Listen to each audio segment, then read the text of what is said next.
Diretamente do Centro de Conferências da Praça do Templo em Salt Lake, esta é a 170ª Conferência Geral Anual de A Igreja de Jesus Cristo dos Santos dos Últimos Dias, com oradores selecionados dentre as autoridades gerais e líderes gerais da Igreja. A música dessa sessão será apresentada pelo Coro do Tabernáculo Mormon. Esta transmissão é um oferecimento como serviço público da Bonneville Communications. É proibido fazer qualquer tipo de reprodução, gravação, transcrição ou outro uso deste programa sem autorização por escrito. Thomas S. Monson, presidente da Igreja, dirigirá esta sessão.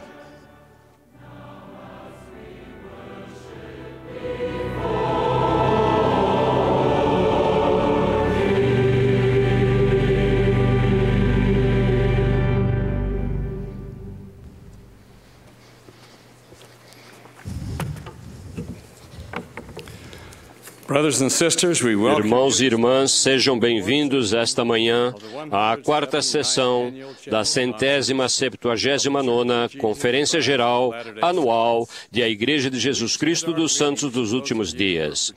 Estendemos nossa saudação a todos os que participam desta transmissão por rádio, televisão, pela internet ou via satélite.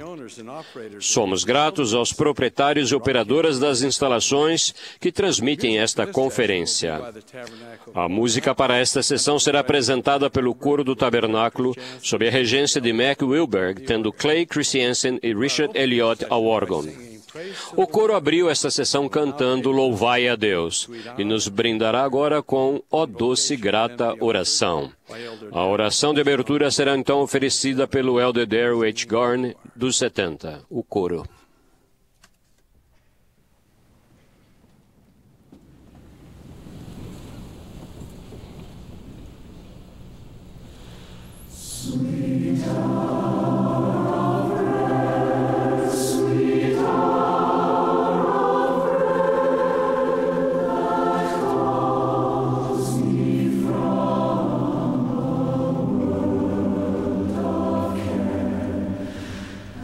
And be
Our eternal Father in heaven, Nosso eterno Pai Celestial, com profunda gratidão, expressamos o amor e gratidão a Ti ao nos reunirmos neste centro de conferência e em todo o mundo para adorar-Te e a Teu amado Filho Jesus Cristo.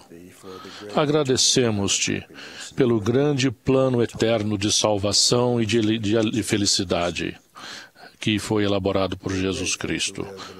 Somos gratos por viver nos dias da restauração do Evangelho e agradecemos-Te por um profeta vivo, o presidente Thomas S. Monson.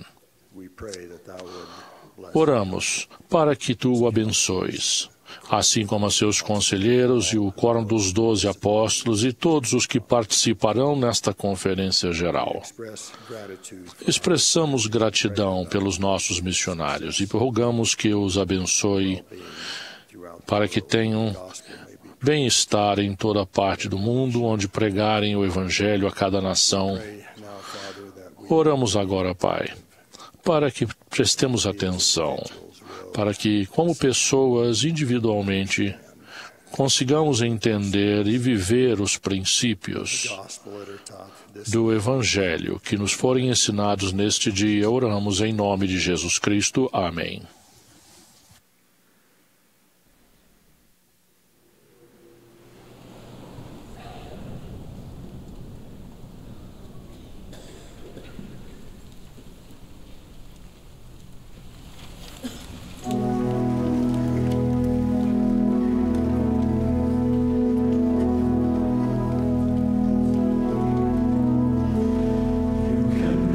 Pathway bright, fill the soul with heaven's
Beautiful.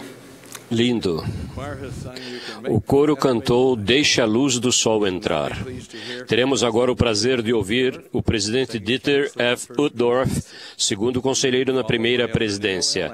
Logo após, ouviremos Neil L. Anderson, novo membro dos 12, que foi apoiado ontem como membro do Quórum dos 12. Em seguida, ouviremos o elder Stephen E. Snow, da presidência dos 70.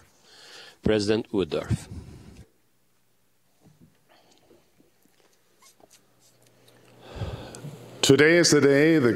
Hoje é o dia que, tradicionalmente, o mundo cristão chama de Domingo de Ramos. Vocês devem lembrar-se de que foi nesse domingo, há cerca de 2000 anos, que Jesus Cristo entrou na cidade de Jerusalém durante a última semana de sua vida mortal.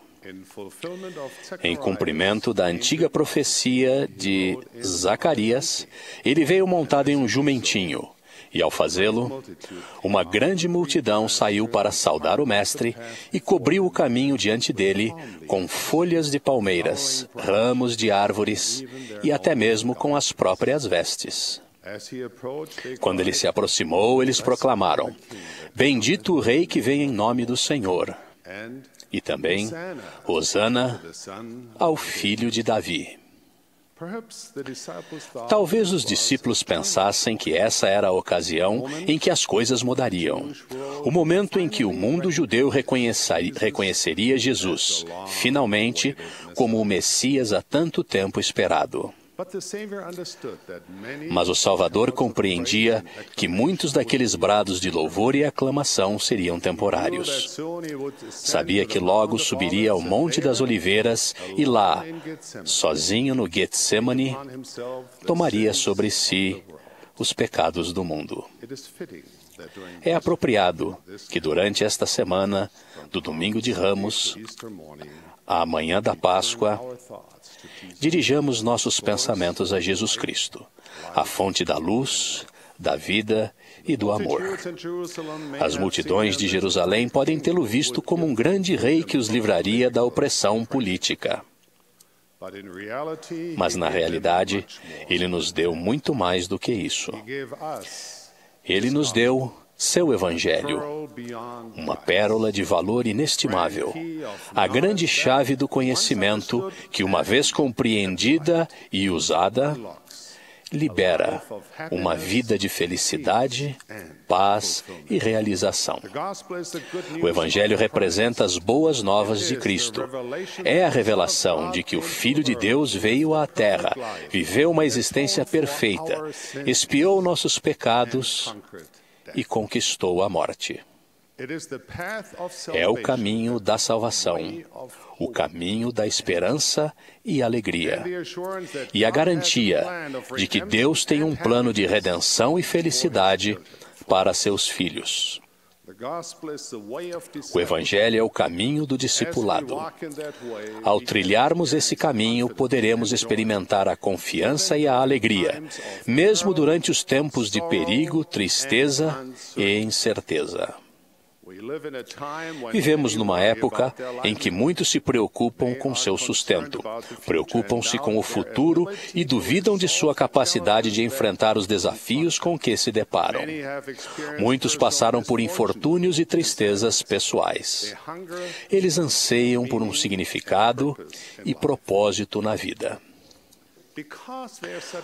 Por haver grande interesse nessas questões, o mundo não se acanha em oferecer numerosas respostas novas para cada problema que enfrentamos. As pessoas correm de uma ideia para outra, esperando encontrar algo que responda às questões veementes de sua alma. Elas frequentam congressos e compram livros, CDs e outros produtos. São apanhados pela euforia de procurar algo novo. Mas, inevitavelmente, a chama de cada nova teoria enfraquece, para logo dar lugar a outra solução nova e melhorada que promete fazer o que as outras antes dela não conseguiram. Não é que essas opções não contenham elementos da verdade. Muitas delas os têm. Não obstante, todas elas carecem da mudança duradoura que procuramos em nossa vida. Depois que desaparece a euforia, permanece o vazio ao buscarmos uma nova ideia que desvende os segredos da verdadeira felicidade. Em contraste, o Evangelho de Jesus Cristo contém respostas para nossos problemas. Não é um segredo, não é complicado ou escondido. Ele abre as portas da verdadeira felicidade. Não é a teoria ou proposição de alguém. Não vem de nenhum homem. Ele brota das águas puras e eternas do Criador do Universo, que conhece verdades que nem ao menos podemos começar a compreender. E com esse conhecimento, Ele nos deu o Evangelho, um dom divino, a fórmula definitiva para a felicidade e o sucesso. Quando ouvimos as verdades transcendentes do Evangelho de Jesus Cristo, a esperança e a fé começam a brotar dentro de nós. Quanto mais suprimos nosso coração e nossa mente com a mensagem do Cristo ressuscitado, maior é nosso desejo de segui-lo e de viver os seus ensinamentos. Isso, por sua vez, faz com que nossa fé cresça e permite que a luz de Cristo ilumine nosso coração.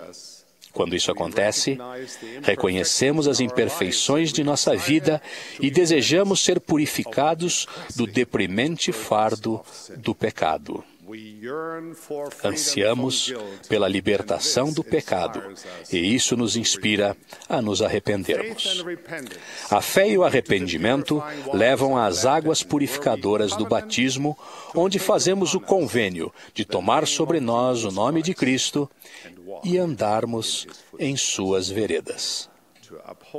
Para nos apoiar no desejo de ter uma vida pura e santa, somos investidos pelo batismo de fogo, o indescritível dom do Espírito Santo, o Consolador Celestial que nos acompanha e orienta ao andarmos na vereda da retidão. Quanto mais plenos ficamos do Espírito de Deus, mais nos dedicamos aos outros. Tornamo-nos pacificadores em nosso lar e em nossa família. E ajudamos nosso próximo em toda a parte, estendendo a mão em atos misericordiosos de bondade, perdão, graça e paciência longânime. Esses são os primeiros passos ao longo do verdadeiro caminho da vida e da realização. Esse é o caminho da paz do seguidor de Jesus Cristo. Não obstante, não é uma solução rápida ou uma cura da noite para o dia. Um amigo meu escreveu-me recentemente, confidenciando que enfrentava dificuldades em manter seu testemunho forte e vibrante. Pedia-me conselhos. Respondi-lhe, sugerindo afetuosamente algumas coisas específicas que ele poderia fazer para que sua vida se alinhasse mais intimamente aos ensinamentos do Evangelho restaurado. Para minha surpresa, ele me respondeu logo na semana seguinte. O resumo de sua carta foi este: experimentei fazer o que você sugeriu. Não funcionou. O que mais que você tem? Irmãos e irmãs, precisamos ser constantes. Não obtemos a vida eterna de repente. Esta é uma corrida de perseverança. Precisamos aplicar repetidamente os divinos princípios do Evangelho. Precisamos nos dedicar a eles dia após dia, tornando-os parte de nosso cotidiano. Com muita frequência, interpretamos o Evangelho como um fazendeiro que coloca uma semente na terra pela manhã e espera que haja espigas de milho à tarde. Quando Alma comparou a palavra de Deus a uma semente, explicou que a semente se torna uma árvore frutífera gradualmente, como resultado de nossa fé e de nossa diligência e paciência e longanimidade. É verdade que algumas bênçãos são imediatas. Logo que plantamos a semente em nosso coração, ela começa a inchar e crescer, e por isso sabemos que a semente é boa. Assim que pomos os pés no caminho do discipulado, bênçãos visíveis e invisíveis de Deus começam a nos acompanhar. Mas não podemos receber a plenitude dessas bênçãos se negligenciarmos a árvore e deixarmos de tratá-la.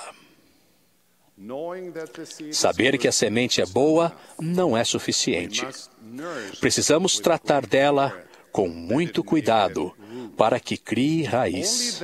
Somente então poderemos partilhar do fruto que é mais doce que tudo que é doce e mais puro que tudo que é puro, e banquetear-nos com esse fruto até fartar-nos, de modo que não teremos fome nem teremos sede. O discipulado é uma jornada. Precisamos das lições refinadoras da jornada para moldar nosso caráter e purificar nosso coração.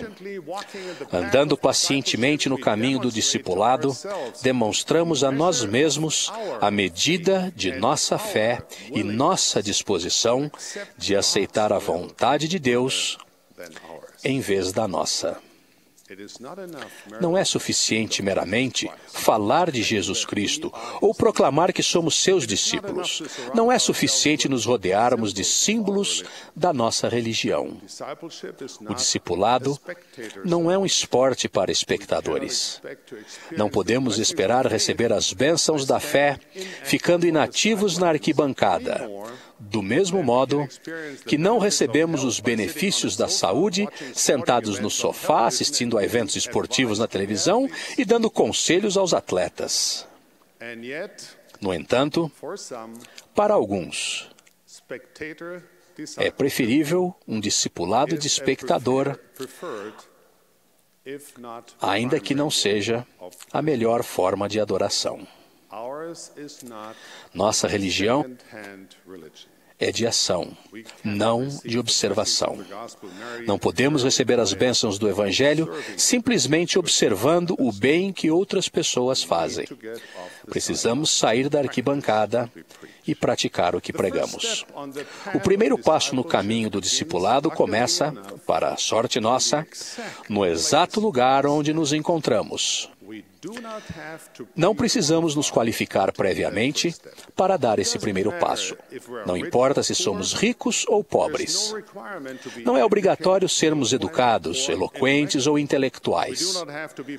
Não precisamos ser perfeitos, falar bem, nem mesmo ter bons modos. Eu e vocês podemos trilhar esse caminho do discipulado e podemos fazê-lo hoje. Que sejamos humildes. Que oremos ao Pai Celestial de todo o coração. Que expressemos nosso desejo de nos aproximar dele e aprender com ele. Tenham fé. Procurem e encontrarão. Batam e a porta será aberta. Sirvam ao Senhor servindo aos outros. Tornem-se participantes ativos em sua ala ou ramo. Fortaleçam sua família, comprometendo-se a viver os princípios do Evangelho. Sejam unos de coração e mente em seu casamento e em sua família. Chegou a hora de endireitar a vida para poder ter uma recomendação para o templo e usá-la. Chegou a hora de realizar noites familiares significativas, de ler a palavra de Deus e de conversar com nosso Pai Celestial em fervorosa oração. Chegou a hora de enchermos o coração de agradecimento pela restauração de sua igreja, por seus profetas vivos, pelo livro de Mórmon e pelo poder do sacerdócio que abençoa a nossa vida. Chegou a hora de abraçar o Evangelho de Jesus Cristo, de tornar-nos seus discípulos e de andar em seu caminho. Existem alguns que creem, por terem cometido os erros, não podem mais participar plenamente das bênçãos do Evangelho. Como entendem pouco dos propósitos do Senhor. Uma das grandes bênçãos de se viver o Evangelho é que ele nos refina e nos ajuda a aprender por meio de nossos erros. Todos pecamos e destituídos estamos da glória de Deus. No entanto, a expiação de Jesus Cristo tem o poder de nos curar quando nos arrependemos. Nosso querido amigo, o Elder Joseph B. Wirthlin, nos ensinou esse princípio com clareza quando disse: como é maravilhoso saber que o Pai Celestial nos ama, mesmo com todos os nossos defeitos. Seu amor é tão intenso que, ainda que nos consideremos um caso perdido, essa nunca será a opinião dele. Talvez vejamos a nós mesmos em termos do passado e de presente, mas a visão que o Pai Celestial tem de nós é eterna. O Evangelho de Jesus Cristo é um evangelho de transformação. A partir de homens e mulheres terrenos, refina-nos para que nos tornemos homens e mulheres eternos. Aqueles que deixaram o caminho do discipulado, seja qual tenha sido a razão, convido-os a começar onde estão e a vir para o Evangelho restaurado de Jesus Cristo. Percorram novamente o caminho do Senhor. Testifico-lhes que o Senhor abençoará a sua vida, investi-los-á com conhecimento e alegria além da sua compreensão, e destilará sobre vocês os dons supremos do Espírito. Sempre é a hora certa de andar em seu caminho. Nunca é tarde demais. Aqueles que se sentem inadequados por não serem membros da igreja durante a vida toda, aqueles que acham que nunca poderão recuperar o tempo perdido, testifico que o Senhor precisa especificamente de suas habilidades, de seus talentos e de sua capacidade. A igreja precisa de vocês, nós precisamos de vocês. Sempre é a hora certa de andar em seu caminho. Nunca é tarde demais. Que nos lembremos de que neste domingo de Ramos, nesta Páscoa, e sempre, o Evangelho restaurado de nosso Senhor e Salvador Jesus Cristo tem o poder de preencher qualquer vazio, curar qualquer ferida e transpor qualquer vale de lágrimas. Ele é o caminho da esperança, da fé e da confiança no Senhor. O Evangelho de Jesus Cristo é ensinado em sua plenitude nesta, que é a Igreja de Jesus Cristo dos Santos dos Últimos Dias. Essa igreja é dirigida por um profeta vivo, autorizado pelo Senhor Jesus Cristo, a fim de proporcionar orientação e direção para ajudar-nos a enfrentar os desafios de nossos dias. Presto meu solene testemunho de que Jesus Cristo vive. Ele é o Salvador e Redentor do mundo. É o Messias prometido. Ele viveu uma existência perfeita, expiou nossos pecados. Ele estará sempre ao nosso lado, lutará as nossas batalhas. Ele é a nossa esperança. Ele é a nossa salvação. Ele é o caminho. Dessas coisas eu testifico, no sagrado nome de Jesus Cristo. Amém.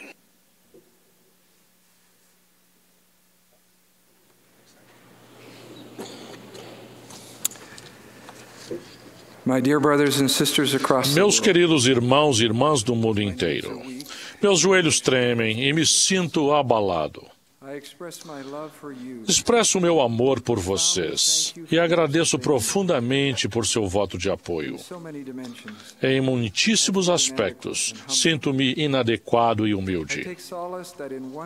Consolo-me com o fato de que, numa das qualificações indispensáveis para o santo apostolado, o Senhor me abençoou profundamente.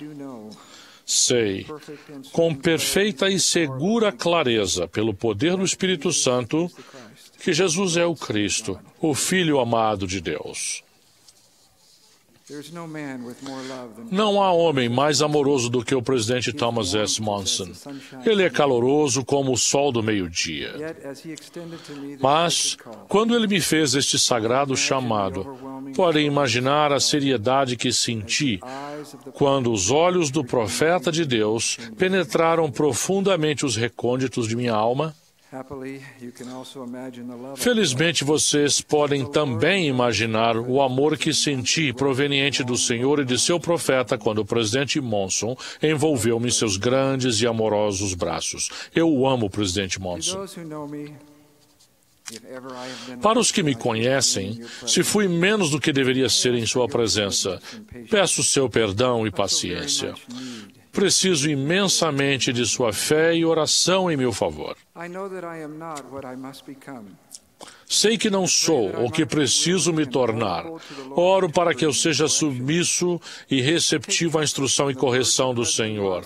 Consolam-me as palavras do presidente Monson proferidas na sessão do sacerdócio de ontem, de que o Senhor modela as costas para se adequarem ao fardo sobre elas colocado. Logo após meu chamado como autoridade geral há 16 anos, numa conferência de estaca, em que eu acompanhava o presidente Packer, ele disse algo que nunca esqueci. Ao falar para a congregação, ele disse: "Eu sei quem eu sou." Depois de uma pausa, ele acrescentou: "Eu sou ninguém." Depois virou-se para mim, que estava sentado no púlpito atrás dele, e disse: "E você, irmão Anderson, também não é ninguém."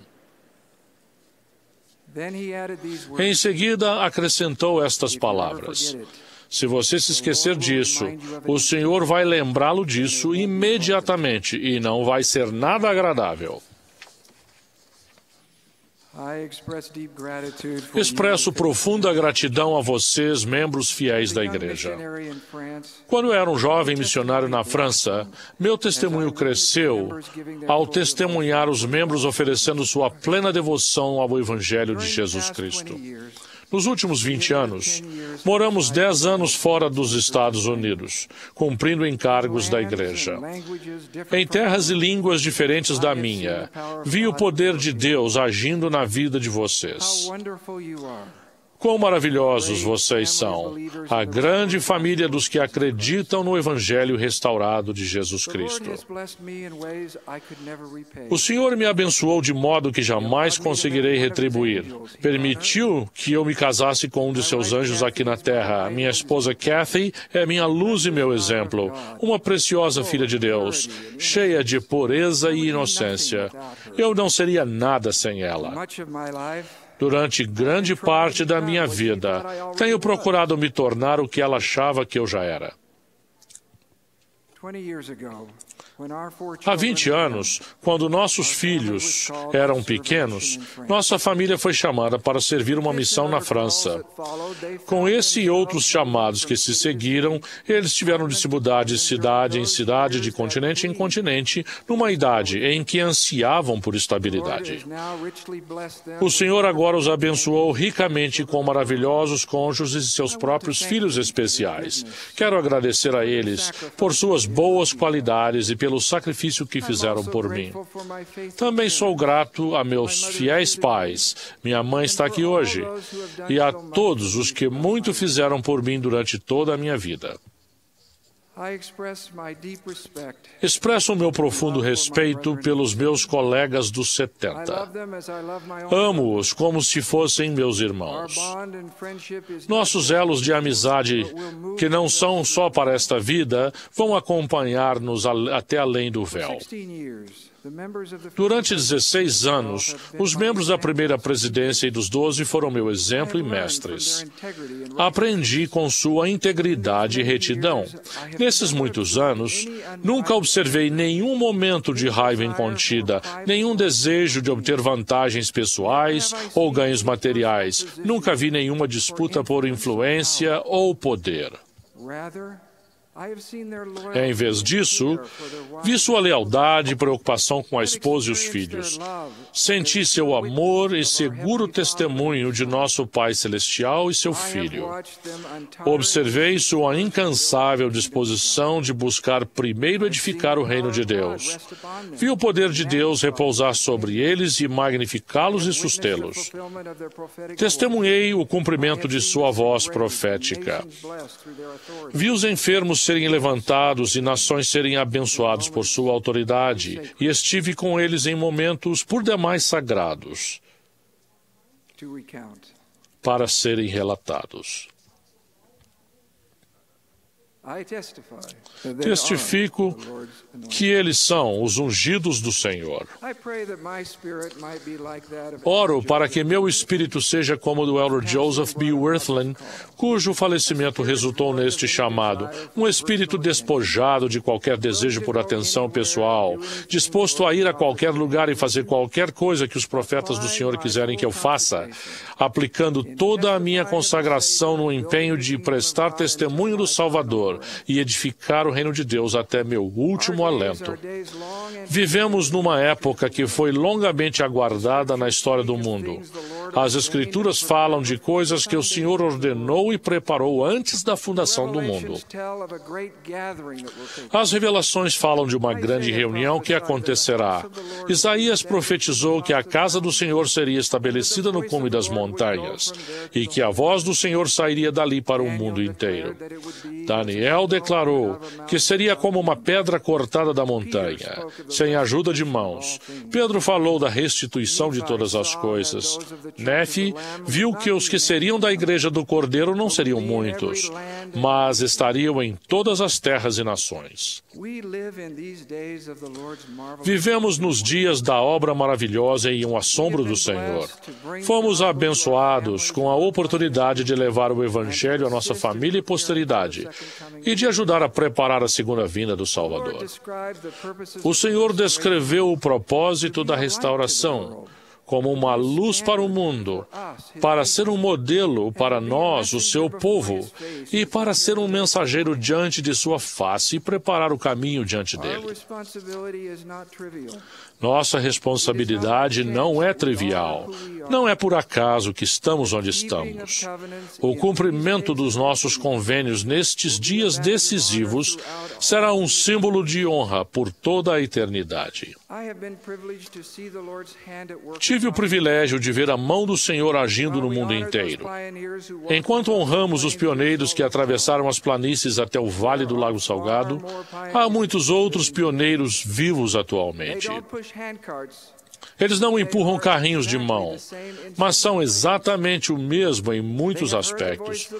Ouviram a voz do Senhor por meio do livro de Mórmon e de suas orações pessoais. Com fé e arrependimento, entraram nas águas do batismo e plantaram firmemente os pés no rico solo do Evangelho. Como discípulos de Cristo, estavam dispostos a fazer sacrifícios pelo que é certo e verdadeiro. Com o dom do Espírito Santo, permanecem firmes no caminho rumo à vida eterna. Precisamos lembrar quem somos, irmãos e irmãs, e o que temos em nossas mãos. Não estamos sozinhos em nosso desejo de fazer o bem. Há muitas pessoas maravilhosas de várias religiões e crenças. Não somos os únicos a orar a nosso Pai Celestial ou a receber resposta a nossas orações. O Pai Celestial ama todos os seus filhos. Não somos os únicos a sacrificar-nos por uma causa maior. Há outros abnegados. Há outros que compartilham nossa fé em Cristo. Há pais e mães fiéis e dignos em todas as terras, que se amam e amam os filhos. Há muito que podemos aprender com as pessoas boas que nos rodeiam. Mas não podemos fugir do que existe de especial e único na Igreja de Jesus Cristo dos Santos dos Últimos Dias. Somente aqui está o sacerdócio de Deus restaurado na terra por mensageiros celestes. Somente aqui temos o livro de Mórmon que declara juntamente com a Bíblia a plenitude divina e o Evangelho de Cristo. Somente aqui temos os profetas de Deus, que nos transmitem a orientação do céu e possuem as chaves que ligam o céu que é ligado na terra.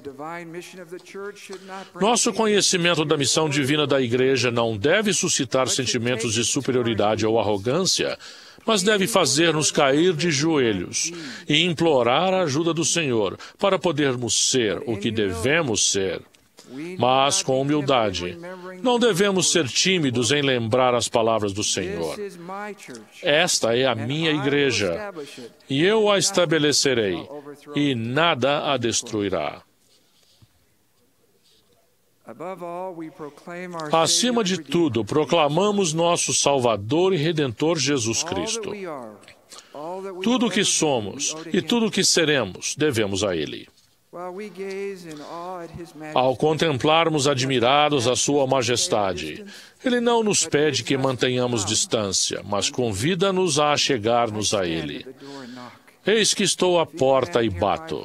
Se alguém ouvir a minha voz e abrir a porta, entrarei em sua casa e com ele cearei e ele comigo. Suas palavras ecoam ao longo dos séculos. Eu sou a ressurreição e a vida. Quem crê em mim, ainda que esteja morto, viverá. E todo aquele que vive e crê em mim nunca morrerá. Irmãos e irmãs, Ele vive. Ele ressuscitou. Ele guia seu santo trabalho na terra. Seu profeta é o presidente Thomas S. Monson. Presto testemunho disso em nome de Jesus Cristo. Amém.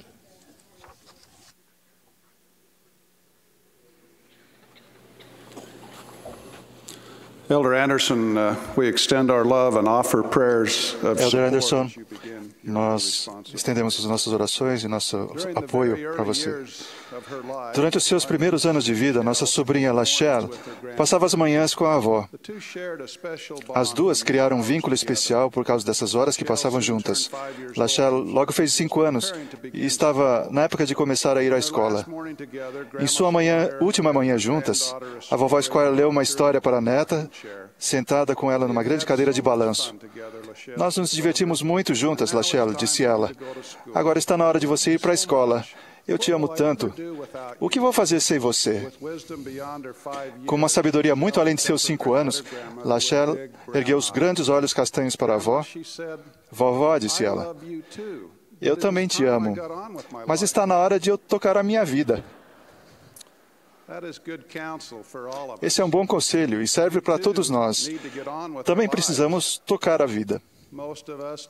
A maioria de nós não procura mudanças dramáticas, nem as recebe bem, mas a mudança é uma parte essencial das experiências da vida. Muitas dessas mudanças vêm naturalmente no decorrer de nossa jornada terrena. Nossa vida muda à medida que passamos da infância para a juventude, da vida adulta e finalmente para a velhice. Escola, missão, casamento, emprego e aposentadoria são exemplos de mudanças significativas. Muitas vezes, relutamos em passar para o próximo estágio, iniciar o próximo desafio. Talvez estejamos bem confortáveis do jeito que estamos, ou com medo, ou não temos fé. O colo da vovó, em geral, é mais confortável do que as provações do jardim da infância. A casa dos pais, com incontáveis videogames, pode ser mais atraente do que a faculdade, o casamento e uma carreira profissional. Como podemos nos preparar melhor para as mudanças que devemos enfrentar inevitavelmente ao longo da vida? Primeiro, siga os profetas. Ouça e viva de acordo com os conselhos das autoridades gerais. Os profetas geralmente advertem as pessoas, mas também dão conselhos seguros e práticos para ajudar-nos a enfrentar as tempestades da vida. Na primeira sessão de Doutrina e Convênios, o Senhor nos lembra: seja pela minha própria voz ou pela voz de meus servos, é o mesmo. Os profetas ajudam-nos a confrontar as mudanças e os desafios com os quais nos deparamos constantemente. O hino da primária, bem conhecido, Segue o Profeta, lembra-nos desse importante princípio.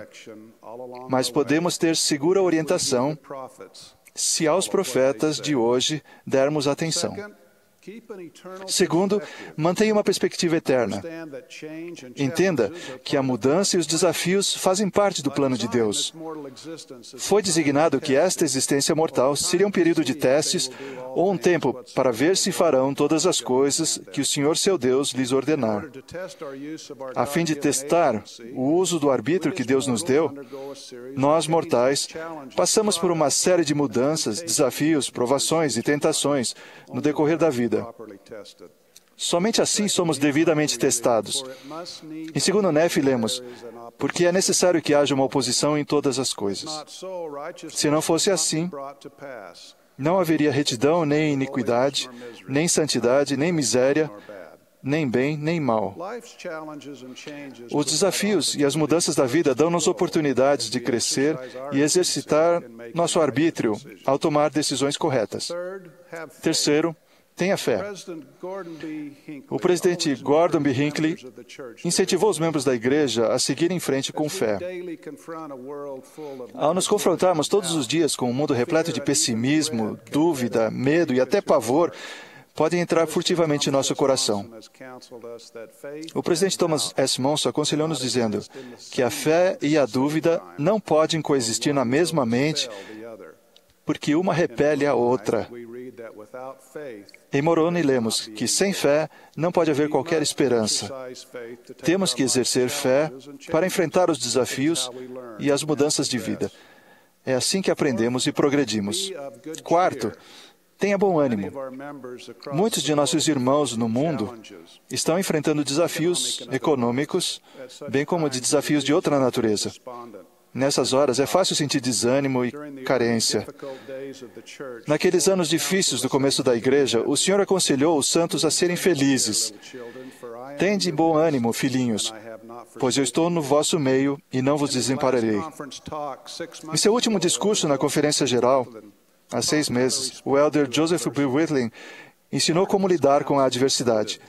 Parte de seu conselho incluía o seguinte: da próxima vez que se sentir tentado a remoer algo, procure experimentar o riso. Isso vai aumentar seu tempo de vida e vai fazer a vida de todos ao seu redor mais agradável.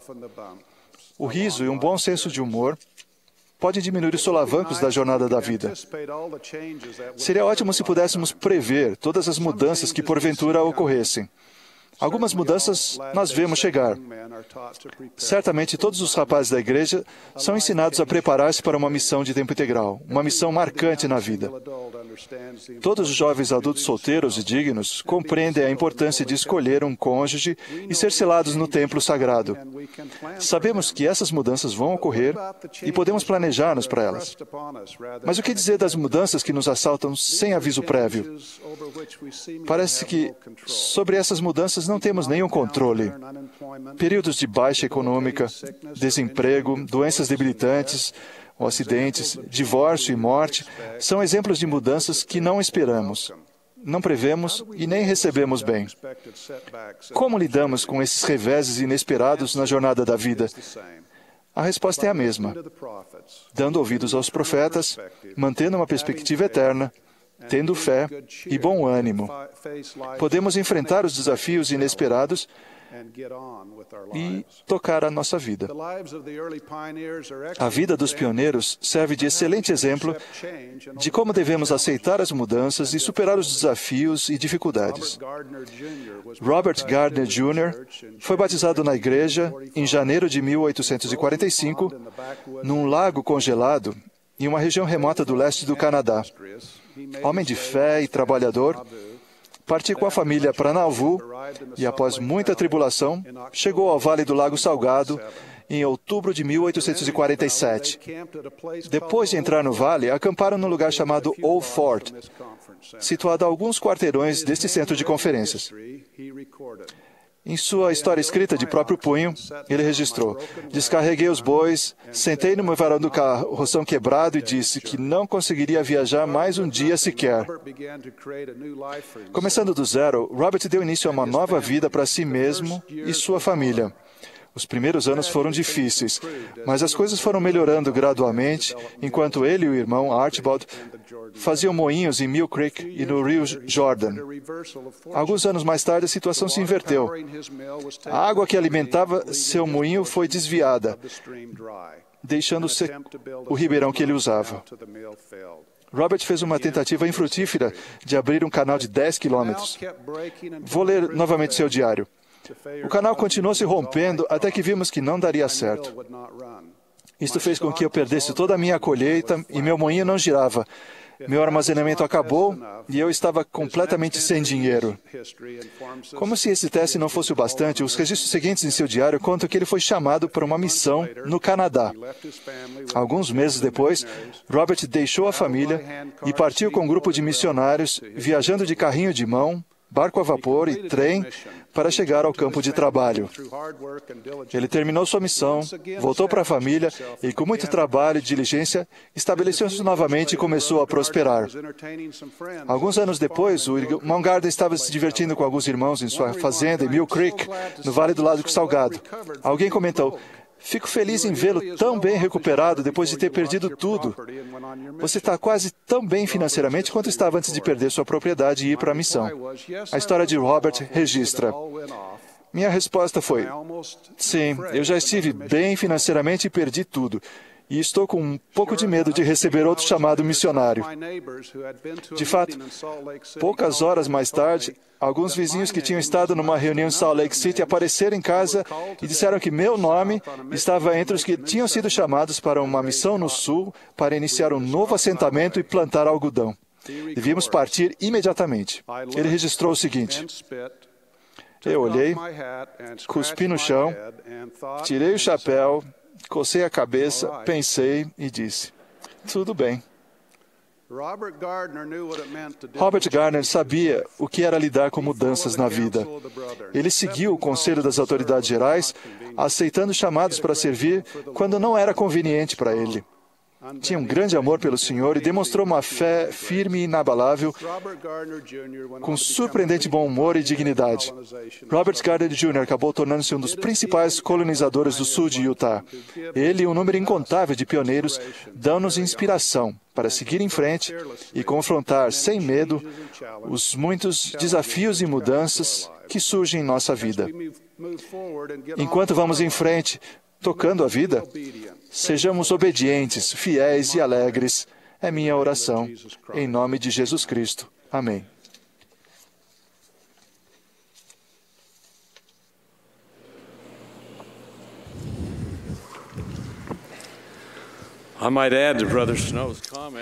Devo adicionar aos comentários do Elder Snow que irmão Hal Gardner, visitou minha missão no Canadá e uma das designações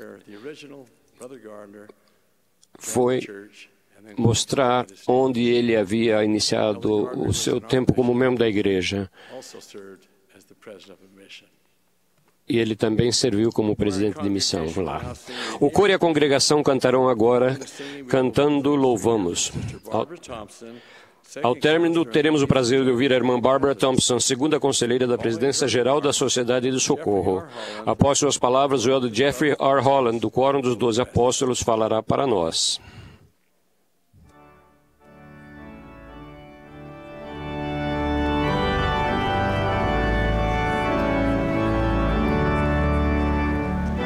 This is the 179th Annual General Conference. 19ª Conferência Geral Anual de A Igreja de Jesus Cristo dos Santos dos Últimos Dias.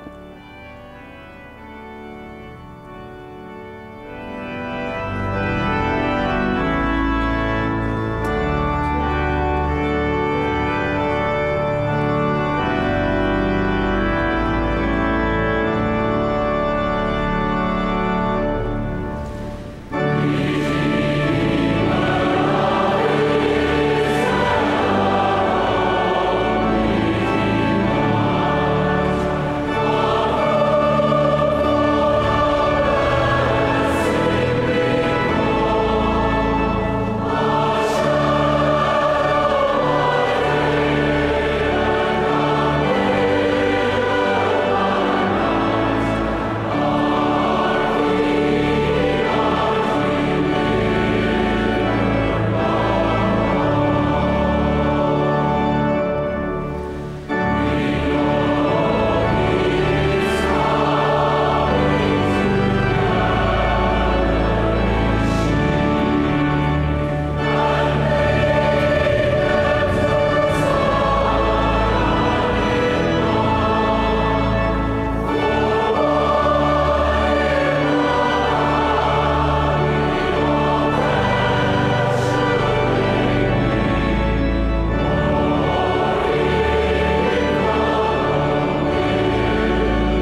Há muitos anos, enquanto servia na Junta Geral da Sociedade de Socorro, recebi a tarefa de ensinar e treinar alguns líderes do sacerdócio e da Sociedade de Socorro.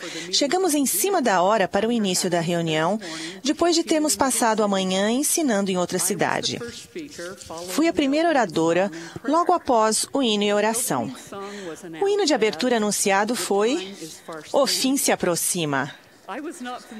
Eu não estava familiarizada com o título desse hino e achei estranho que fosse o primeiro hino, o hino de abertura. Eu nem tinha falado e eles já estavam cantando "O fim se aproxima".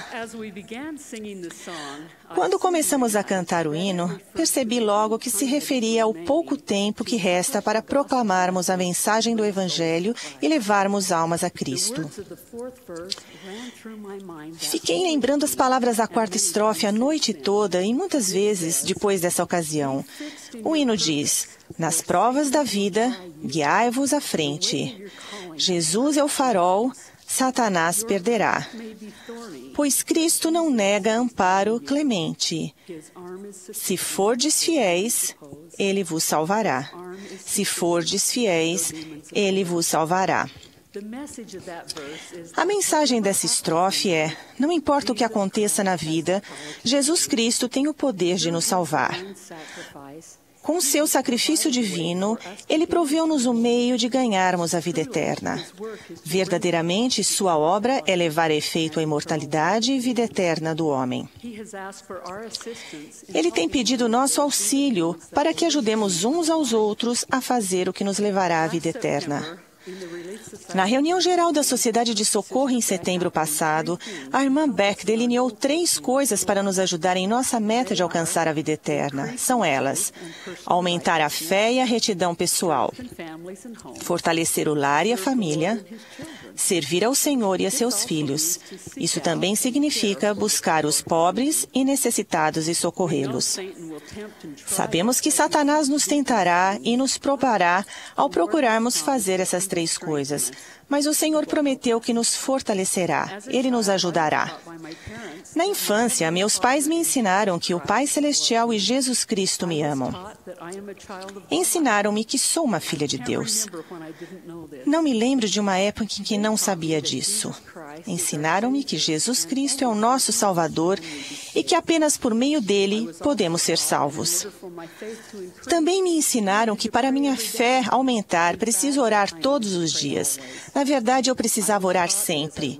Ensinaram-me que ao ler e estudar as Escrituras, meu conhecimento e testemunho da veracidade do Evangelho cresceria. Ensinaram-me a amar a Deus e que eu poderia mostrar meu amor guardando seus mandamentos.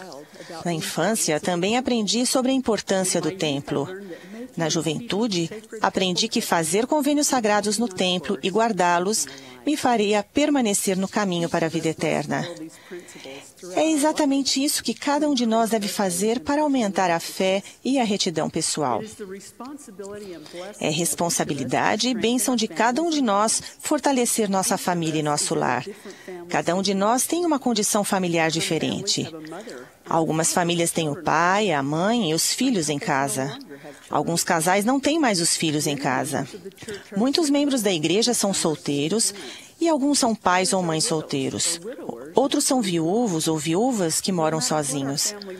Não importa a condição de nossa família. Cada um pode trabalhar para fortalecê-la ou ajudar a fortalecer outras famílias. Algumas maneiras de fortalecer as famílias estão ilustradas no exemplo a seguir. Eu tinha uma atribuição na área de Boise, Idaho.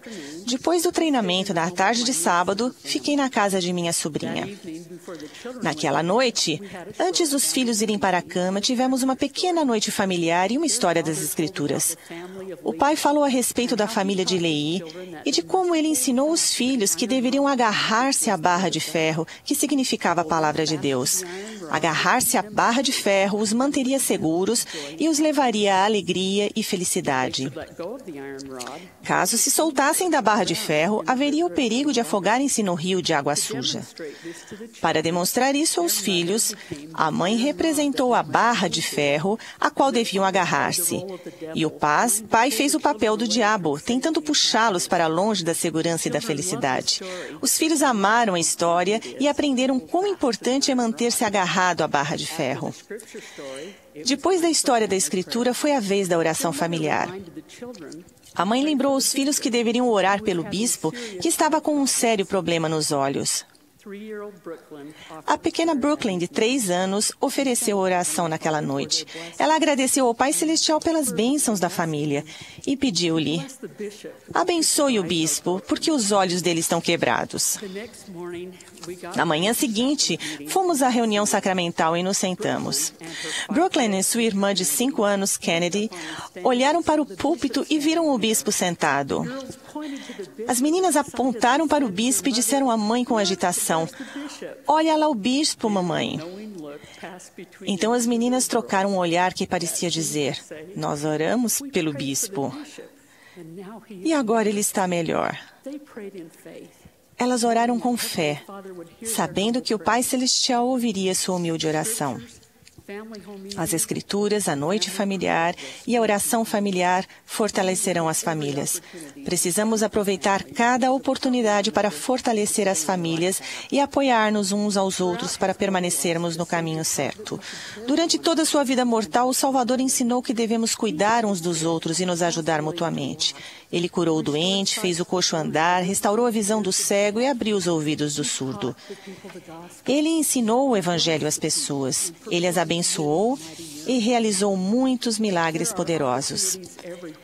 Existem oportunidades em todos os lugares para ajudarmos os necessitados.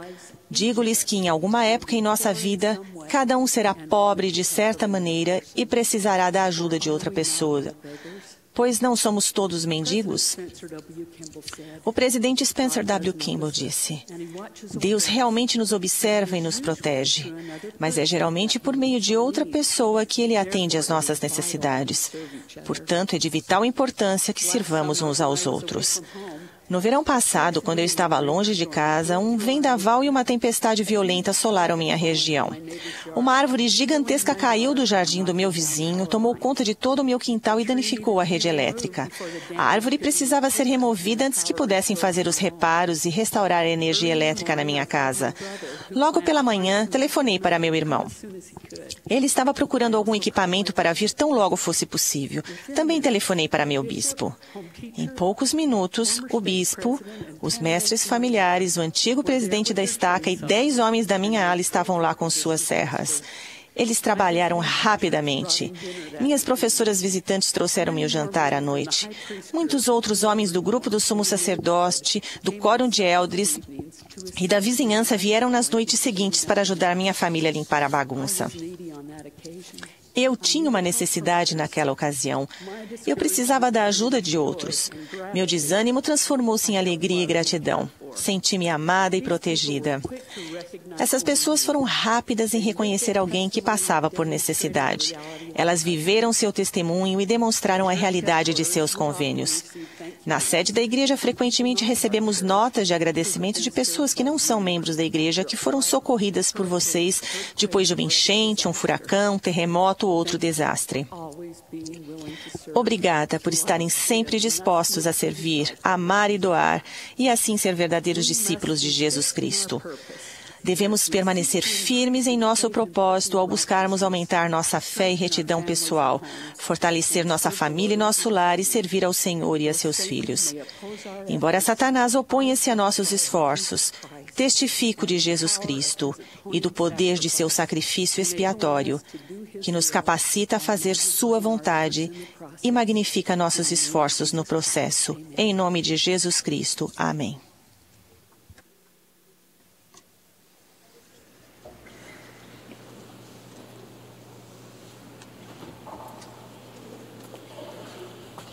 Thank you, Sister Thompson, and thanks to the remarkable women of this church. Brothers and sisters, Irmãos e irmãs, minha mensagem de Páscoa hoje é para todos, mas especialmente para aqueles que estão sós ou que se sentem solitários, ou mais ainda, para os que se sentem abandonados. Entre esses, talvez estejam os que anseiam por casar-se, os que perderam o cônjuge e aqueles que perderam os filhos ou nunca os tiveram. Nossa empatia inclui a esposa abandonada pelo marido, o marido cuja esposa o deixou, e filhos privados da companhia do pai ou da mãe ou de ambos. Nesse grupo, podemos encontrar o soldado que está longe de casa, o missionário no início da missão que sente muita saudade, ou o pai que, desempregado, teme que o medo em seus olhos transpareça a família. Em resumo, pode incluir qualquer um de nós, em diferentes épocas da vida. A todos esses, falo a respeito da mais solitária jornada já feita e das bênçãos infinitas que ela proporcionou a toda a família humana. Falo da obra solitária do Salvador, que suportou sozinho o fardo da nossa salvação. Com propriedade, ele diria: eu sozinho pisei no lagar, e dos povos ninguém houve comigo. Eu olhei, e não havia quem me ajudasse, e admirei-me de não haver quem me sustivesse. Como observou o presidente Uchtdorf agora há pouco, sabemos pelas Escrituras que a chegada messiânica de Jesus a Jerusalém, no domingo anterior à Páscoa, um dia equivalente ao que celebramos hoje, foi um grande movimento público. Mas o ímpeto de continuar a viver com ele logo começaria a se abater. Logo, Jesus seria acusado ante os líderes israelitas da época, primeiro Anás, o antigo sumo sacerdote, e depois Caifás, o novo sumo sacerdote. Em seu apressado julgamento, esses homens e seus conselhos proferiram o rápido e irado veredicto. Para que precisamos ainda de testemunhas? Vociferaram. É réu digno de morte. E assim, ele foi levado à frente dos estrangeiros que governavam o país.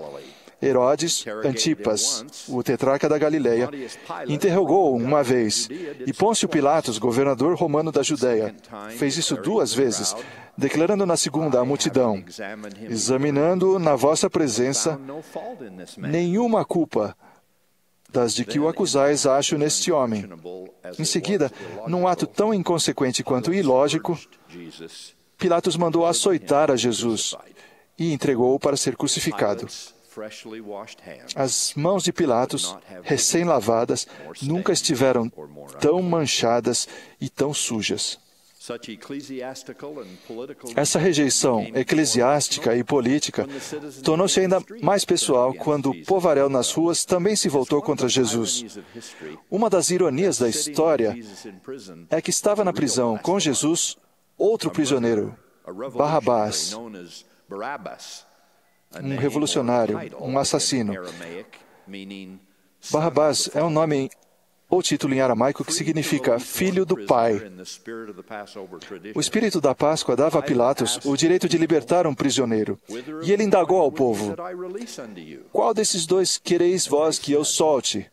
E disseram-lhe: Barrabás. Dessa forma, um filho do pai, ímpio, foi libertado, enquanto o verdadeiro Filho divino de seu Pai Celestial era condenado à morte na cruz. Esse foi também um momento revelador entre aqueles que conheciam Jesus mais pessoalmente. O personagem mais difícil de compreender nesse grupo era Judas Iscariotes. Sabemos que o plano divino exigia que Jesus fosse crucificado, mas é doloroso pensar que uma de suas testemunhas especiais, que se sentara a seus pés, ouvira orar, vira-o curar e sentir a sua presença, pudesse traí-lo e tudo o que ele era por 30 peças de prata. Nunca na história do mundo tão pouco dinheiro comprou tanta infâmia. Não somos os juízes do destino de Judas, mas Jesus disse a respeito de seu traidor: bom seria se não houvera nascido. Sem dúvida, outros, dentre os que acreditavam, também tiveram momentos difíceis.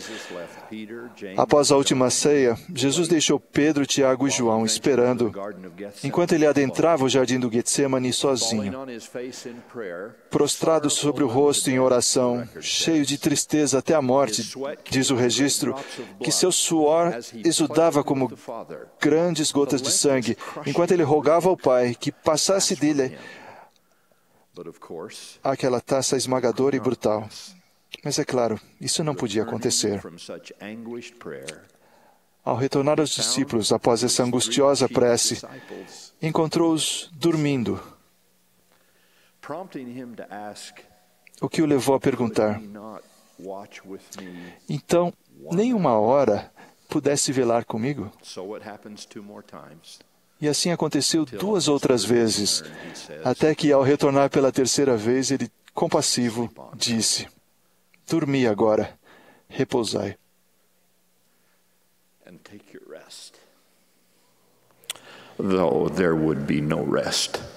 Embora não houvesse qualquer descanso para ele. Momentos depois, após a prisão e o julgamento de Jesus, Pedro, acusado de conhecer Jesus e de ser um de seus confidentes, nega essa acusação, não uma, mas 3 vezes. Não sabemos tudo o que aconteceu então. Nem sabemos que conselhos de segurança o Salvador teria dado a seus apóstolos em particular. Mas sabemos que Jesus tinha consciência de que nem mesmo aqueles discípulos preciosos estariam ao seu lado no final. E ele avisara Pedro sobre isso. Depois, quando o galo cantou, o Senhor virou-se para Pedro. E Pedro lembrou-se da palavra do Senhor. E saindo Pedro para fora, chorou amargamente. Assim, por determinação divina, o grupo de apoio em torno de Jesus fica cada vez menor, ampliando o significado do curto versículo de Mateus. Todos os discípulos, deixando-o, fugiram. Pedro ficou perto o suficiente para ser reconhecido e confrontado. João ficou ao pé da cruz com a mãe de Jesus. De maneira especial e contínua, as abençoadas mulheres da vida do Salvador permaneceram tão próximas a ele quanto possível. Porém, essencialmente, sua jornada solitária de volta a seu Pai continuou sem consolo ou companhia.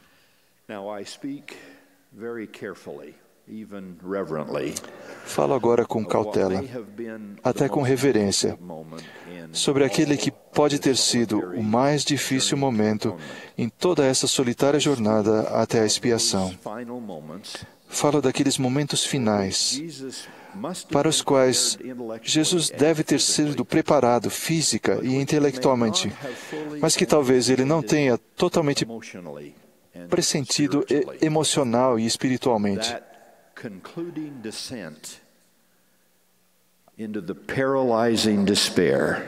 Aquela descida até o paralisante desespero da retirada divina, no qual ele chama em solidão final: Deus meu, por que me desamparaste?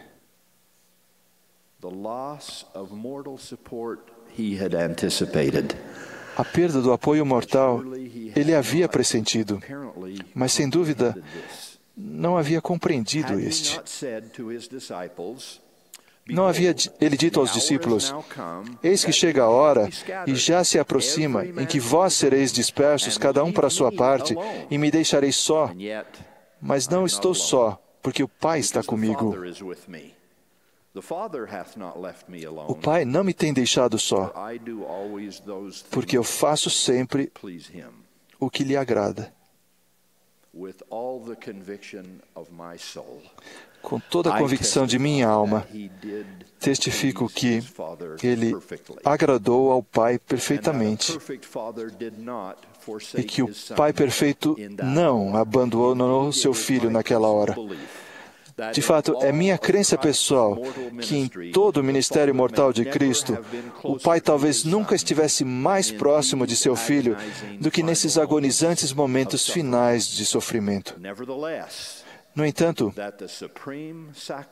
para que o supremo sacrifício de seu Filho fosse tão completo quanto foi solitário, o Pai retirou de Jesus, por um breve momento, o conforto de seu espírito, o apoio de sua presença pessoal.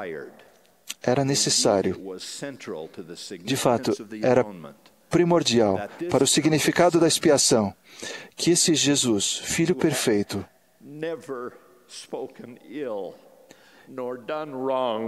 que nunca falara, nem fizera mal, que não tocara em nada imundo, precisasse saber como o resto da humanidade, como nós, nos sentiríamos quando cometêssemos tais pecados. Para que sua expiação fosse infinita e eterna, Ele teve de sentir como era sofrer, não somente a morte física, mas também a morte espiritual. Sentir como era ter o Divino Espírito retirado dele, deixando numa solidão total, abjeta e desesperadora. Mas Jesus perseverou. Ele prosseguiu com firmeza.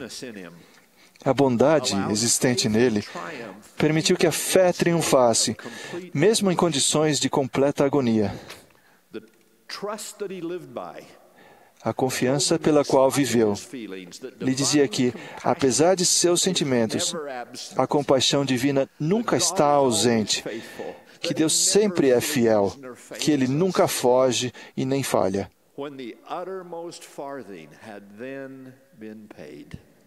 Quando o último denário foi finalmente pago, quando a determinação de Cristo de ser fiel era tão óbvia quanto absolutamente invencível, então, finalmente, de modo misericordioso, tudo foi consumado.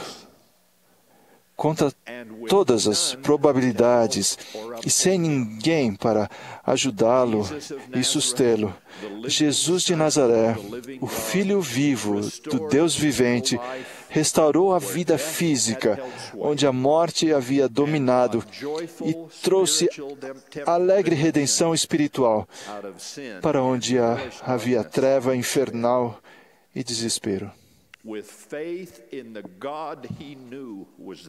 Com fé no Deus que ele sabia estar presente, ele pôde dizer em triunfo: Pai, nas tuas mãos entrego o meu espírito. Irmãos e irmãs, um dos grandes consolos desta época de Páscoa é que, por ter Jesus trilhado esse caminho tão longo e solitário, completamente sozinho, nós não temos de fazer isso. Sua jornada solitária proporcionou-nos uma grande companhia para a nossa curta versão da trilha.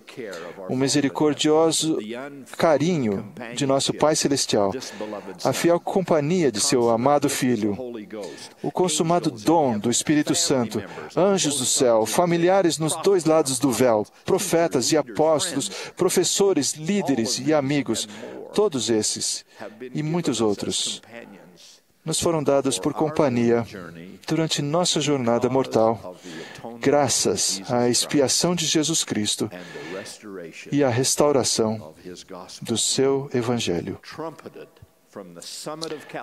proclamada do cume do Calvário, soa a verdade que afirma que nunca estaremos sós ou desassistidos, mesmo que às vezes nos sintamos assim. Em verdade, o Redentor de todos nós disse: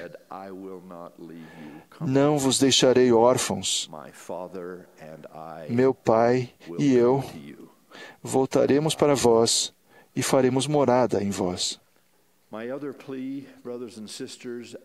Rogo ainda, nesta época da Páscoa, que as cenas do sacrifício solitário de Cristo, entrelaçadas com momentos de negação, abandono e pelo menos uma vez de inequívoca traição, nunca precisem ser reencenadas por nós. Uma vez, ele caminhou sozinho. Rogo para que ele nunca tenha de confrontar o pecado sem nossa ajuda e auxílio. Que nunca mais encontre espectadores insensíveis quando ele olhar para vocês e para mim ao longo de sua via dolorosa nos dias atuais. Ao aproximar-se esta Semana Santa, a Quinta-feira Santa, com o Cordeiro Pascal, a Sexta-feira da Expiação e da Cruz, o Domingo da Ressurreição, com sua tumba vazia, declaremo-nos mais decisivamente discípulos do Senhor Jesus Cristo, não em palavras, não apenas em tempos amenos, mas em atos, em coragem e em fé. Inclusive quando a trilha for solitária e quando a cruz for difícil de suportar. Nesta semana de Páscoa e sempre, que estejamos ao lado de Jesus Cristo, em todos os momentos, e em todas as coisas, e em todos os lugares em que nos encontremos, mesmo até a morte. Porque seguramente foi dessa maneira que Ele nos defendeu, sim, até a morte, até quando teve de ficar inteiramente só. No sagrado nome de Jesus Cristo. Amém.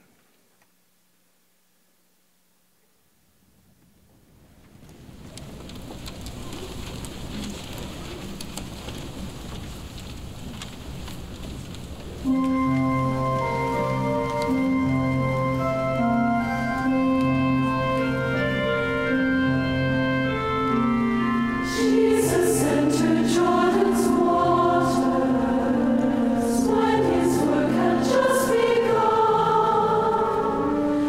God the Father spoke from heaven, "This is my beloved Son,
O coro apresentou o hino "Este é meu Filho amado". Agradecemos ao coro do Tabernáculo pela música maravilhosa que nos apresentou e a todos os que nos falaram nesta sessão da conferência. Será agora meu prazer de falar a vocês. Após minhas palavras, o coro cantará "Graças damos a Deus por um profeta", e a oração de encerramento será oferecida por Elder Donald L. Hallstrom, dos 70. A sessão de encerramento desta conferência terá início às 17 horas, horário de Brasília. Meus queridos irmãos e irmãs, expresso-lhes todo o meu amor. Sinto-me humilde pela responsabilidade de falar-lhes, mas também grato pela oportunidade de fazê-lo. Desde a última vez em que nos reunimos numa conferência geral, há 6 meses, houve sinais contínuos de que a situação do mundo não está exatamente como gostaríamos que estivesse. A economia mundial, que há 6 meses parecia estar afundando, agora parece ter mergulhado de cabeça, e há muitas semanas as perspectivas econômicas pareceram estar um tanto sombrias. Além disso, o esteio moral da sociedade continua decaindo, ao passo que aqueles que procuram salvaguardar esse alicerce são muitas vezes ridicularizados e às vezes combatidos e perseguidos. Continuam a haver guerras, catástrofes naturais e infortúnios pessoais. Seria fácil ficarmos desanimados e descrentes em relação ao futuro, ou até temerosos do que está por vir, se nos concentrássemos apenas no que está errado no mundo e em nossa própria vida. Hoje, em vez disso, gostaria de afastar nossos pensamentos e atitude dos problemas que nos cercam e centralizar a atenção nas bênçãos que temos como membros da Igreja. O apóstolo Paulo declarou: "Porque Deus não nos deu o espírito de temor, mas de fortaleza e de amor e de moderação." Ninguém passa pela vida sem problemas e desafios, e às vezes até tragédias e infortúnios. Afinal, em grande parte, estamos aqui para aprender e crescer por meio desses acontecimentos em nossa vida. Sabemos que há momentos em que teremos sofrimento, pesar e tristeza. Contudo, foi-nos dito: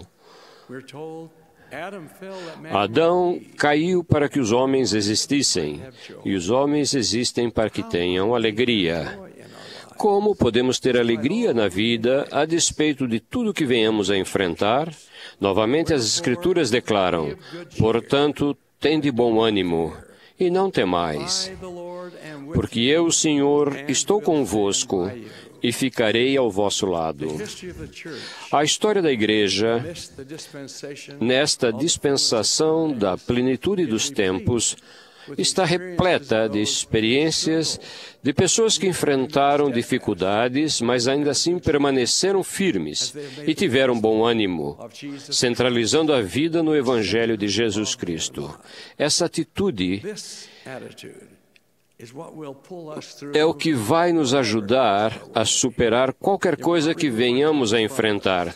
Não vai fazer nossos problemas desaparecerem, mas vai permitir que enfrentemos os desafios com coragem e saiamos deles vitoriosos. São incontáveis os exemplos de pessoas que enfrentaram situações difíceis, mas perseveraram e venceram graças à fé no Evangelho e no Salvador, que lhes deram a força de que necessitavam. Nesta manhã, porém, gostaria de compartilhar com vocês 3 desses exemplos. Primeiro, da minha própria família. Gostaria de mencionar uma experiência tocante que sempre foi uma inspiração para mim. Meus bisavós maternos, Gibson e Cecilia Sharp Condy, moravam em Clackmannan, Escócia.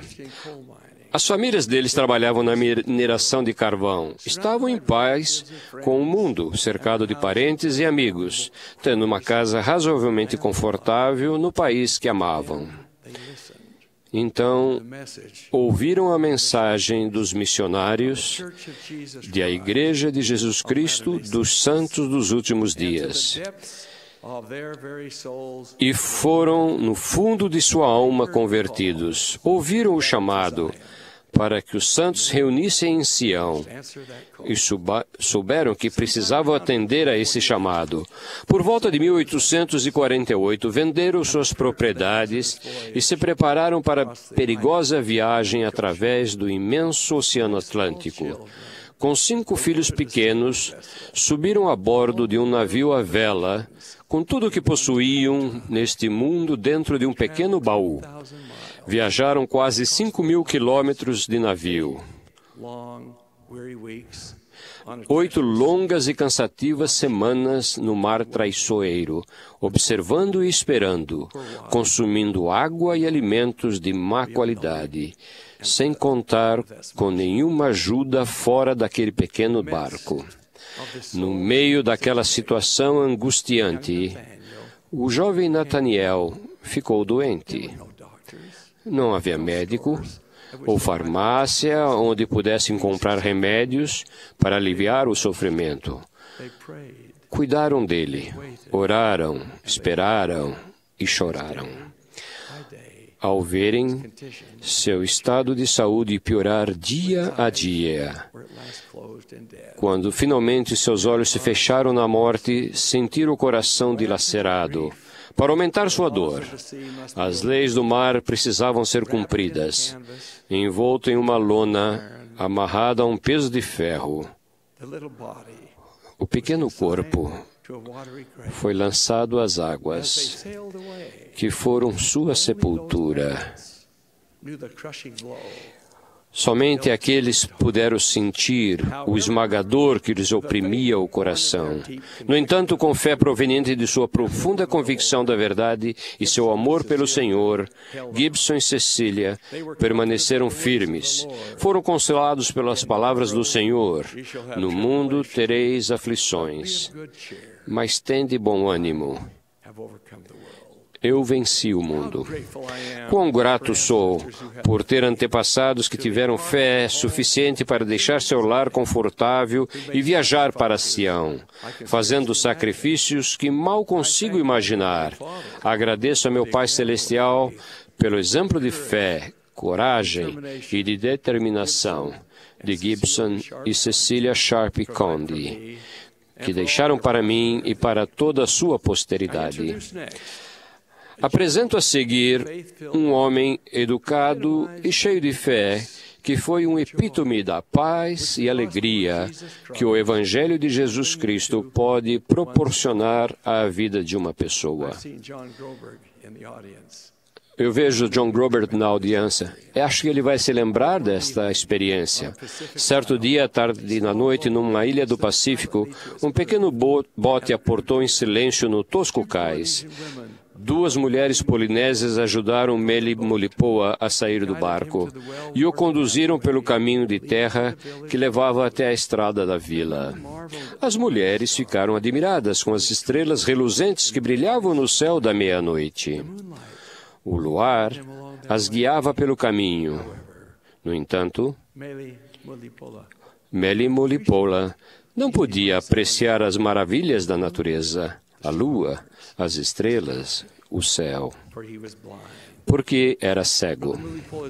O irmão Mulipola tivera visão normal até o dia fatídico em que, ao trabalhar numa plantação de abacaxis, a luz subitamente se tornou em trevas e o dia se transformou numa noite eterna. Sentiu-se deprimido e desanimado, até conhecer as boas novas do Evangelho de Jesus Cristo. Colocou a vida em harmonia com os ensinamentos da Igreja e, novamente, sentiu esperança e alegria. O irmão Mulipola e seus entes queridos fizeram uma longa viagem ao saber que um portador do sacerdócio de Deus visitaria à Oceania.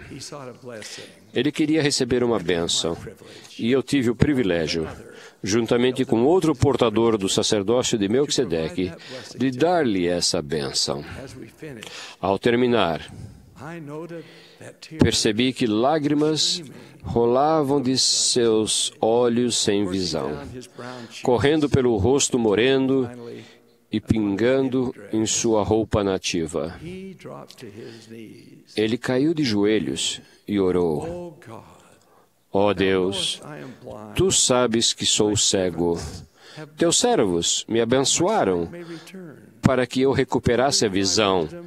Quer em Tua sabedoria eu veja luz ou trevas durante todos os dias de minha vida. Eu Te serei eternamente grato pela veracidade de Teu Evangelho, que agora vejo e que proporciona a luz da minha vida. Ergueu-se e, sorrindo, agradeceu-nos por ter lhe dado a bênção. Em seguida, foi-se embora na calada da noite. Em silêncio chegou, em silêncio partiu. Mas jamais me esquecerei de sua presença, que me fez refletir nesta mensagem do Mestre.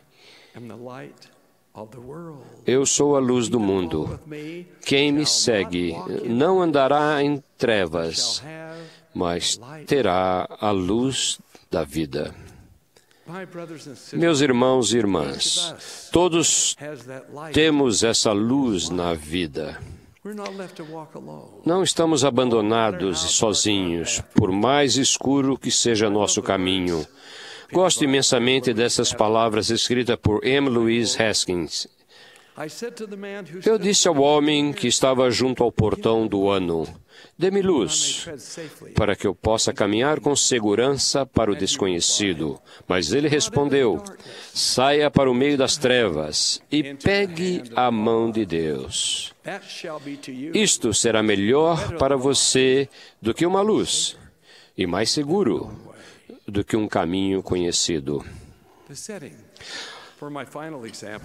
O relato de meu último exemplo de pessoa que perseverou e, por fim, venceu, a despeito de situações extremamente difíceis, começa em Elder Woodruff, na Prússia Oriental, depois da Segunda Guerra Mundial. Por volta de março de 1946, menos de um ano após o final da guerra, Ezra Taft Benson, que na época era membro do Quórum dos 12, acompanhado por Frederick W. Babel, recebeu o encargo especial de viajar pela Europa com um intuito específico de reunir-se com os santos, avaliar suas necessidades e prover-lhes assistência. O Elder Benson e o irmão Babel contaram mais tarde, com base no testemunho que ouviram, a experiência pessoal de uma irmã da igreja que foi parar numa região que já não era controlada pelo governo do país em que ela morava. Ela e o marido tiveram uma vida de sonho na Prússia Oriental. Teve início, então, a Segunda Guerra Mundial. Durante sua vida, seu amado e jovem marido foi morto nos últimos dias das terríveis batalhas travadas em seu país de origem, deixando-a sozinha para cuidar dos 4 filhos. As forças de ocupação determinaram que os alemães da Prússia Oriental deveriam ir para a Alemanha Ocidental procurar um novo lar. A mulher era alemã, portanto teve que ir. Era uma viagem de mais de 1.600 quilômetros e ela não tinha como fazê-la, a não ser a pé. Foi-lhe permitido carregar apenas alguns pertences básicos que conseguiu colocar em seu pequeno carrinho de rodas de madeira. Além dos filhos e uns poucos pertences, ela levava consigo uma vigorosa fé em Deus e no Evangelho, revelado ao profeta moderno Joseph Smith. Ela e os filhos começaram a viagem no final do verão, sem comida nem dinheiro.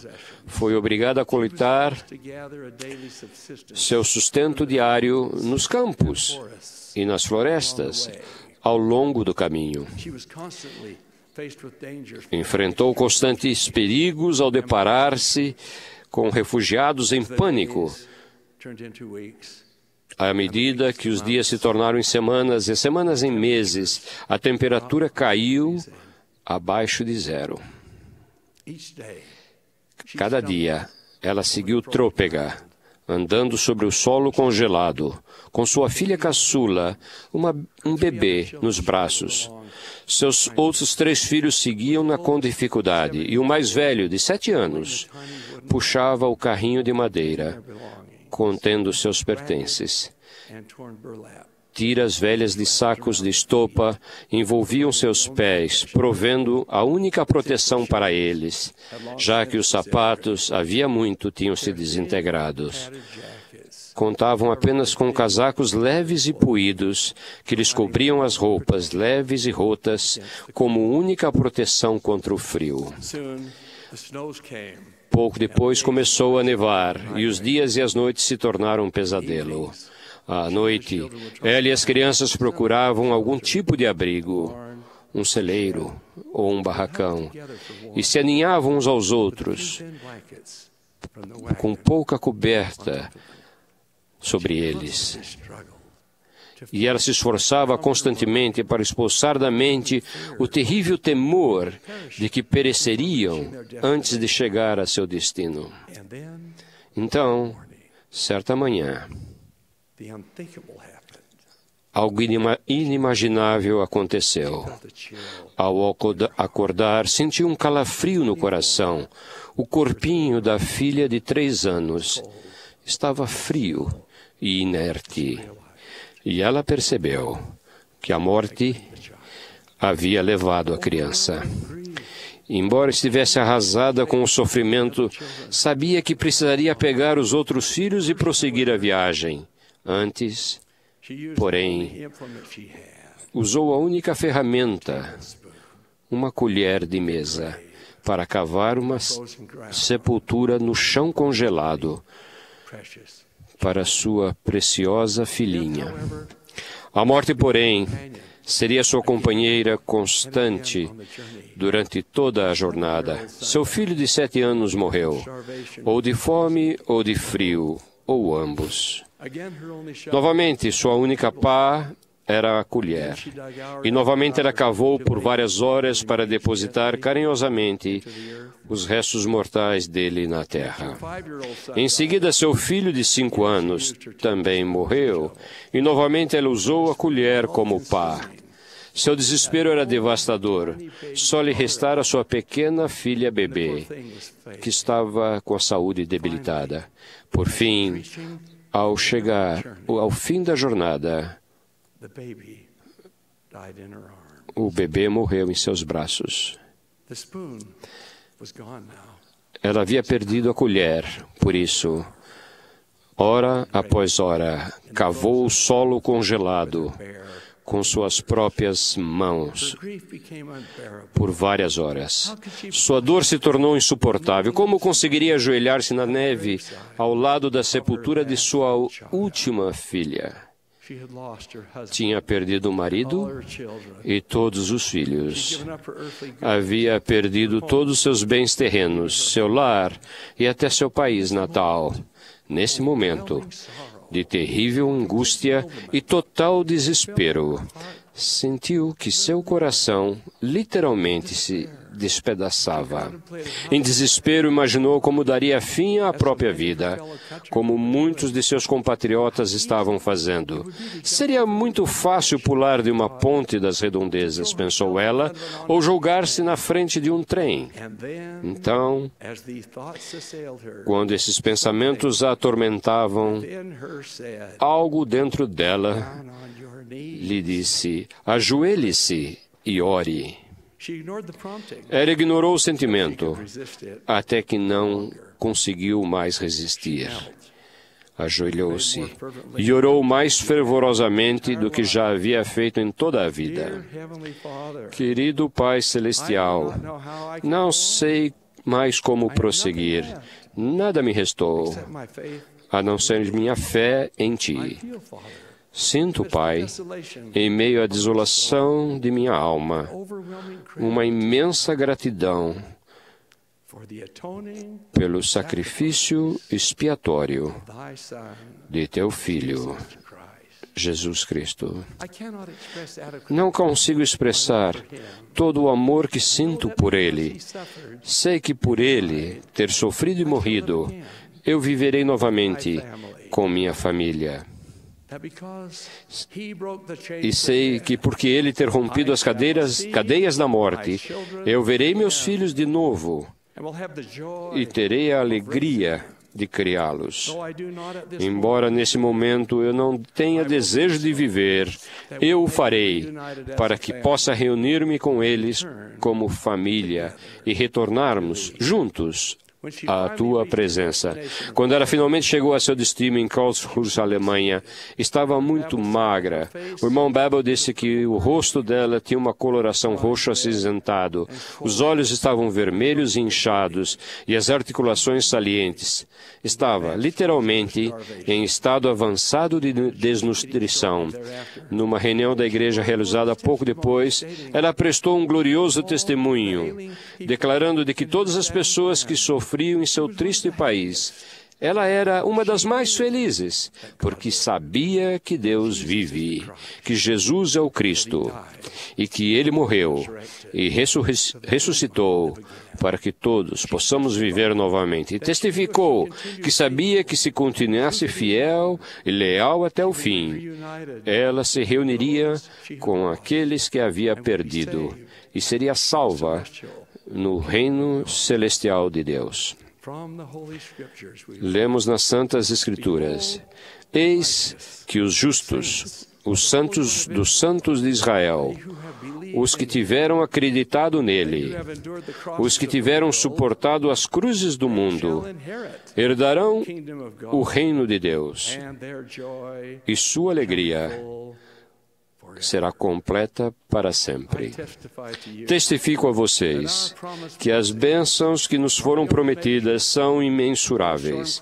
Embora se formem nuvens de tempestade, embora a chuva se derrame sobre nós, nosso conhecimento do Evangelho e nosso amor pelo Pai Celestial e por nosso Salvador vão consolar-nos e dar-nos alento e alegria ao coração, se andarmos em retidão e guardarmos os mandamentos. Não haverá nada neste mundo que possa nos derrotar. Meus irmãos e irmãs amados, não temam. Tenham bom ânimo. O futuro é tão brilhante quanto sua fé. Declaro que Deus vive e que Ele ouve e atende às nossas orações. Seu Filho Jesus Cristo é nosso Salvador e nosso Redentor. As bênçãos do céu estão reservadas para nós, em nome de Jesus Cristo. Amém.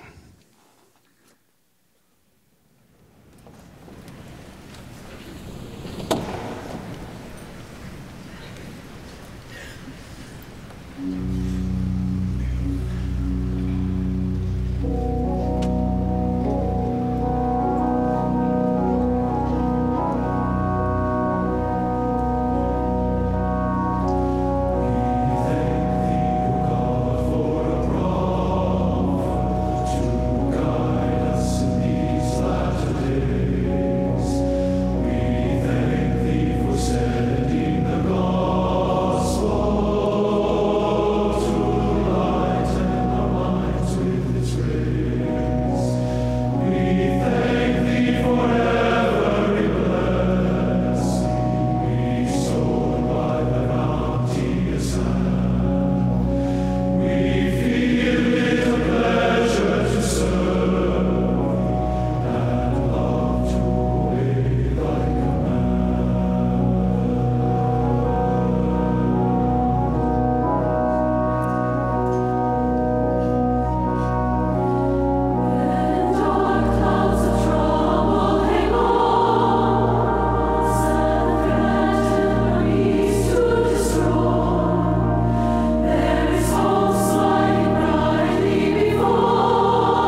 Our beloved Father in heaven, nosso amado Pai Celestial, somos gratos pela doçura espiritual desta manhã de domingo.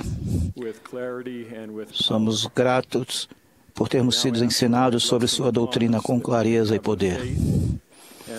Pedimos que nos dê a fé e a disciplina para nos tornarmos melhores e melhorarmos nossa vida. Nós agradecemos a Ti por um profeta, o presidente Thomas S. Monson. Somos gratos pela liderança que ele nos dá, por sua força e por suas bênçãos sobre nós. Somos também gratos por seus conselheiros e pelos membros do quórum dos 12 apóstolos, esses 15 homens que possuem autoridade apostólica, e oramos por eles. Somos especialmente gratos por Teu Filho Jesus Cristo, por sua vida, por seu exemplo e por seu sacrifício expiatório, que tornou tudo isso possível. E assim fazemos em nome dele, em nome de Jesus Cristo. Amém.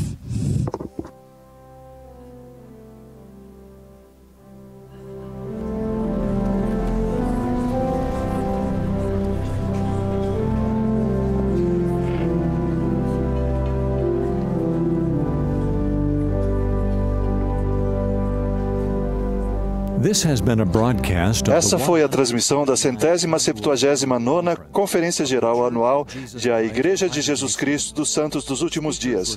Os oradores foram selecionados dentre as autoridades gerais e os líderes gerais da Igreja. A música foi apresentada pelo Coro do Tabernáculo Mormon. Essa transmissão foi um oferecimento como serviço público da Bonneville Communications. É proibido fazer qualquer tipo de reprodução, gravação, transcrição ou outro uso desse programa sem autorização por escrito.